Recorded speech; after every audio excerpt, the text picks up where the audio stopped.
हमारा किसी भाई ने पूछा, महाराज जी, जब तक हमारा मन अंदर रूहानी मंजिलों में नहीं जाता तो क्या हम गुरु की सेवा तन मन और धन से कर सकते हैं? तो महाराज जी का आंसर आता है, जो समय हम भजन सिमरन में लगाते हैं वह गुरु की सेवा ही है। आप गुरु के उपदेशों को मानने और उनके आदेशों के अनुसार रहने को अपनाना और अपना रूहानी अभ्यास करने से बढ़कर गुरु की कोई और सेवा नहीं कर सकते। यही सतगुरु की सबसे उत्तम सेवा है। आपने देखा होगा कि कल फल देने वाले पेड़ों की बजाय माली उन पौधों पर अधिक मेहनत करता है जो फल नहीं देते हैं। फल देने वाले वृक्ष एक तरह से माली की मदद कर रहे हैं, क्योंकि वे माली का अधिक समय और परिश्रम नहीं मांगते हैं। जो पेड़ फल नहीं देते हैं वे माली से कड़ी मेहनत करवाते हैं। अतः हम गुरु की शिक्षा के अनुसार अपने जीवन को ढालकर इस मनुष्य जन्म को फलदार और लाभप्रद बनाकर अपने गुरु की सेवा कर सकते हैं। तो सबसे ज्यादा खुशी माली को होती है, लेकिन माली को क्या मिलता है? माली को एक सूखे और मुरझाए पेड़ में पानी और खाद देकर उसे हरा भरा करता है, पर जब उसमें फल लगते हैं तो वो बाग के मालिक होते हैं, मालिक के नहीं, लेकिन मालिक को खुशी बहुत ज्यादा होती है। उसके संवारे हुए सूखे रहे पेड़ और भी फल दे रहे हैं, बाग का मालिक भी खुश होता है। इसी प्रकार जब आत्मा वापस परमात्मा के पास पहुंचने के लिए कड़ी मेहनत करती है तो गुरु को खुशी होती है। हालांकि वह जानता है कि आत्मा का स्वामी वह परम पिता है। परम पिता तो आत्मा को वापस पाकर खुश होता है, लेकिन गुरु भी प्रसन्न होता है। जो आत्म इंद्रियां गुलाम होकर भटक रही थी, परम पिता को भूल गई थी, अपने धाम के प्रति अनजान थी, उसने परमात्मा को अपने अंदर पहचानना शुरू कर दिया है। आगे क्वेश्चन हुआ अगला, महाराज जी, भजन सिमरन प्रभु की सेवा किस प्रकार है? क्या यह हमारी अपनी सेवा नहीं है? तो बाबा जी ने आंसर दिया, जो अभ्यास हम अपने लिए करते हैं वह परमात्मा के लिए भी है, क्योंकि आखिर हमें खुद ही परमात्मा बन जाना है। प्रभु एक परम चेतन आत्मा है जो अपनी सेवा या अपनी आत्मा की सेवा परमात्मा की ही सेवा है। आत्मा उस रूपी प्रभु रूपी समुद्र को एक बूंद है। आत्मा के द्वारा किसी भी प्रकार की सेवा प्रभु की सेवा है। जो भी हम कार्य हमें वापस उस परमात्मा तक ले जाता है वह उस प्रभु की सेवा है। जब तक हम परमात्मा की भक्ति नहीं करते हैं, हमारी आत्मा मन के फंदे से छूट नहीं सकती है। और भजन सिमरन की आत्मा की सेवा है अपने आप पर, अपनी आत्मा पर दया करना और उसे मन के चुगल से छोड़ना ही आत्मा और परमात्मा दोनों की सेवा है। स्वामी जी महाराज कहते हैं, अपने जीव की कुछ दया पालो, 84 का फेर बचा लो। तो परमात्मा की भक्ति करना अपने आप पर दया करना है, अपनी सेवा करना है, पर अपने साथ मिलाप करने की तड़प पर भी परमात्मा ही हमारे अंदर पैदा करते हैं। भजन सिमरन की सेवा जिससे आत्मा को लाभ पहुंचता है, स्वाभाविक रूप से आत्मा के मूल स्रोत परमात्मा की भी सेवा है। आगे क्वेश्चन किसी भाई ने पूछा, महाराज जी, जिस मनुष्य के अंदर इच्छा है वह आजाद नहीं है। मैं डेरे से जा रहा हूँ, अगले ही हफ्ते अपने देश पहुँच जाऊंगा। मैं जानता हूँ इसके बाद आपको अपने भजन में देखने की मेरी इच्छा और तीव्र होगी। क्या इस इच्छा को होने की आजादी खोना नहीं है? तो उत्तर दिया बाबा जी ने, क्या आप इस इच्छा से आजाद होना चाहोगे? भजन करने का उद्देश्य ही हमेशा सतगुरु के योग्य बनाना है। सतगुरु की शरण लेने का यही ध्येय है।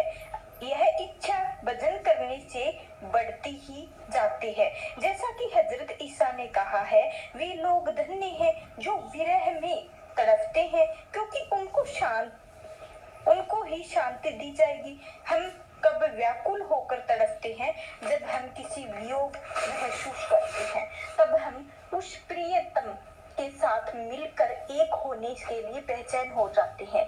गुरु नानक साहिब फरमाते हैं कि उस प्रियतम के वियोग में तड़पती विरहिणी को खाना पीना सोना पहचानना कुछ भी नहीं सुहाता है। हरि बिनु निद भूखे कहूँ कैसी काफू तनी न सुखवाई। हम तब विलाप करते हैं जब हमारे अंदर ऐसा प्रेम, ऐसी भक्ति और अपने गुरु के साथ रहने की ऐसी तीव्र इच्छा पैदा हो जाती है, तथा तभी हम जन्म मरण के चक्कर से निकलकर चैन कर पाते हैं। गुरु के साथ रहने की यह इच्छा बढ़ती ही जाती है। इस इच्छा में कुछ ऐसी कोशिश या रस है कि हम इसके दर्द के बावजूद भी आप इससे छुटकारा नहीं चाहोगे। तो जी अगला क्वेश्चन रहेगा, पुस्तक पढ़कर मैं यह नहीं समझ सका कि सच्ची प्रीत और भक्ति होने पर आत्मा बेचैन हो जाती है। जब हम सदा इस बेचैनी की हालत में रहेंगे तो शांत होकर भजन में कैसे बैठ सकेंगे? तो उत्तर दिया महाराज जी ने, यह बेचैनी भजन सिमरन और परमात्मा में लीन होने के लिए है, और भजन ही इस बेचैनी को समाप्त करने का उपाय या साधन है। आप साधन या उपाय से कैसे बच सकते हैं? जब प्रियतम के लिए कोशिश होती है तो पैर अपने प्रियतम की ओर बढ़ने लगते हैं। चलना प्रियतम के पास पहुंचने का साधन है। सो जैसे मनुष्य खुद ब खुद अपने प्रियतम की ओर चल जाता है, उसी प्रकार हम परमात्मा से मिलने के लिए भजन करते हैं। जब कोशिश होती है तो बेचैनी भी होगी। अभ्यास के लिए वातावरण कैसे बनाएं? आज का टॉपिक आगे ही शुरू होने वाला है। तो यह संसार हमारा असली घर नहीं है, यह केवल कर्मों का खेत है, जहां हम अपने कर्मों के हिसाब को चुकाने के लिए आते हैं। जो कुछ भी हम यहाँ देख रहे हैं, यह अस्थायी और नाशवान है, फना है। इस संसार की कोई भी चीज हमारे साथ नहीं जाती है, चाहे हम उसे पाने में अपनी पूरी जिंदगी ही क्यों ना लगा दे। केवल शब्द और सतगुरु ही हमेशा साथ रहने वाले हैं, और हमें चाहिए कि इन दोनों के महत्व को हमेशा याद रखें। स्वामी जी महाराज फरमाते हैं कि केवल शब्द और सतगुरु ही जीव के सच्चे मित्र, संबंधी या हितैषी है। इसीलिए केवल इसके साथ प्यार करना चाहिए, इसकी ओर ही ध्यान देना चाहिए। गुरु और शब्द ये दो मित्र, नहीं कोई और इन धर चित।